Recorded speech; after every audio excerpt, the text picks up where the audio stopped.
So what we've got to do is make that change in those standards. That's where the shifts happen. It doesn't happen any other place. And I'll give you a very simple example. If you want to know the difference in people's lives, it all comes down to what are the things that are musts for you versus shoulds. So let me tell you this. We said to have an extraordinary life, you got to have an extraordinary psychology, right? Extraordinary psychology means you got to live in an extraordinary state. To be in an extraordinary state, you got to condition your nervous system, your body, your physiology and focus to be at their best. Do you agree with this? Yes or no? Then to do that, though, you can do that. Why doesn't everybody? Not because you can't. We all have the ability. It's because of our standards. I remember a time early in my career, I was about 24, and I went to do a seminar in Boston.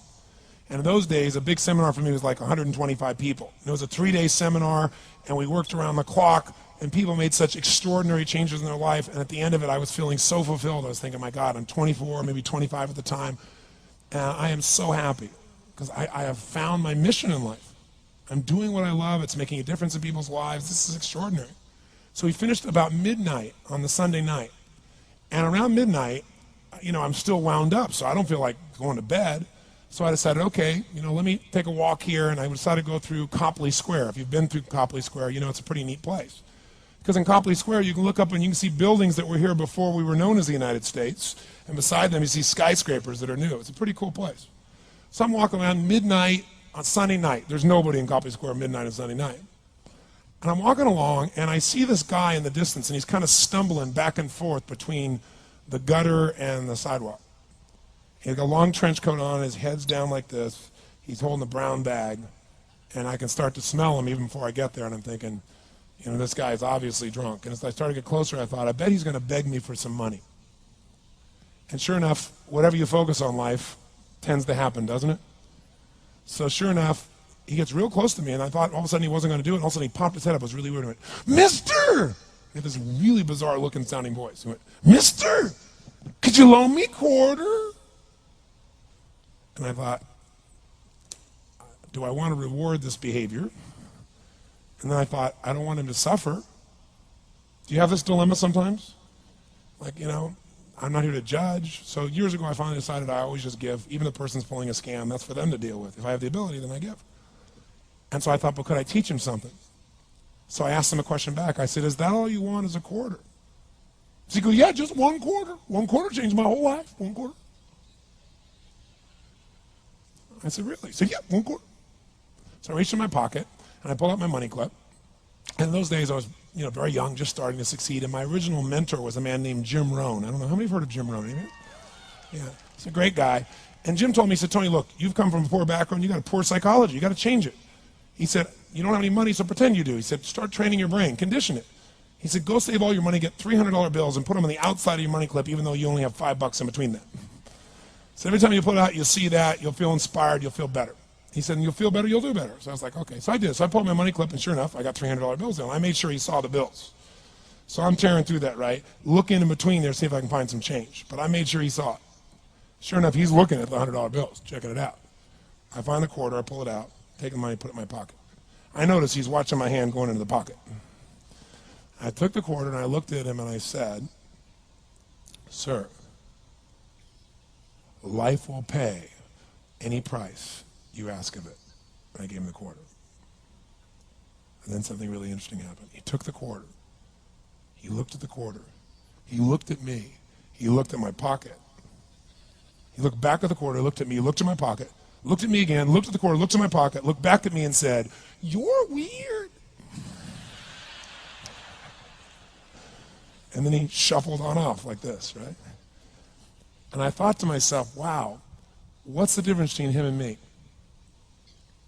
I mean, I was 24, 25 at the time, doing what I love most, have my mission in life, and he's in his early 60s, drunk on the street begging for quarters. What's the difference? And I thought, well, maybe God's blessed me because I'm such a good person. I thought, oh, and he's such a bad person, that's such bull. And I thought, wow, maybe the answer to that question is what I just told him. Life will pay whatever price you ask of it. But you know what's interesting? You got to ask intelligently. In the Bible it says, ask and you shall what? Yeah, pretty good formula. You ought to look into it. But you know what? It says, ask and you shall receive, but I'm sure it meant ask intelligently. I'm sure that's what God meant. I'm sure he didn't mean bitch and you will receive. Whine and you will receive. I don't think that was the instruction. Now, if you were going to ask intelligently, there might be 5 elements of that. Number one, you'd have to ask specifically, wouldn't you? You wouldn't ask in a general way. People do it all the time. They go, I want more money. Fine, here's $1. Get out of here. Very often, you're getting what you're asking for. You're just not aware of how general you're asking. Clarity is power. The more clear you are about exactly what it is you want, the more your brain knows how to get there. Your brain is a servo mechanism. It's like a bomb. Those bombs, those missiles, they have a servo mechanism. So if the target moves, it knows what the target is, it follows it. Your brain, when you condition it, knows exactly what to go for and it'll find a way to get there. Did you ever buy a certain outfit or a certain car and suddenly see that car outfit everywhere? How many of you have had that experience? Say, aye. How come that car outfit's everywhere? It always was everywhere, but now you notice it. And the reason is because there's a part of your brain called the reticular activating system, the RAS. That part of your brain determines what you notice and what you don't notice. Your brain spends most of its time trying to make sure you don't notice because you'll go crazy if you notice everything. But when you decide what's most important to you, your brain goes after it. Everyone I know who's successful builds what I call an RPM plan. An RPM is built on the metaphor that the way to get from where you are to where do you want to go to the fastest is you got to build power, like in a car, RPMs. And the R stands for they know the result they're after. They know what they want precisely. If you don't know exactly what you want or you let yourself get beyond that into something general, you're not going to achieve it. Clarity is power. You got to know the specific result you're after. What do you want? If you can't answer that question right now in your personal life, in your body, in your relationships, in your finances, in your spirituality, then you're not going to be as fulfilled as you want to be. Today we're going to have you answer one of those questions at least. The second part of it, you got to know P, why you're doing it. Because you know what? You may get a big goal as soon as I want to make $1 billion. I want to bring peace to the earth. Why? Because as soon as you come up with a goal, all the obstacles show up. Unless you've got enough emotional drive to break through that, you're never going to discover what it really takes. So you got to get yourself past that. And the way to get past that is have enough reasons. Reasons come first, answers come second. This man did not know what he wanted. He did not have enough reasons.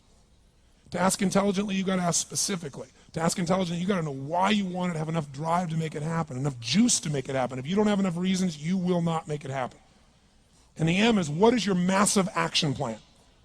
What is going to get you to actually fall through? Because the first plan's not going to work and the second plan's going to work, so you better have enough plans that if the first two don't work, you still got something else. Otherwise, you're going to be having excuses why it didn't work. So asking intelligently requires that. So if we're going to be extraordinary in our results, we've got to be in an extraordinary state. We've got to know what we want and we've got to go use it.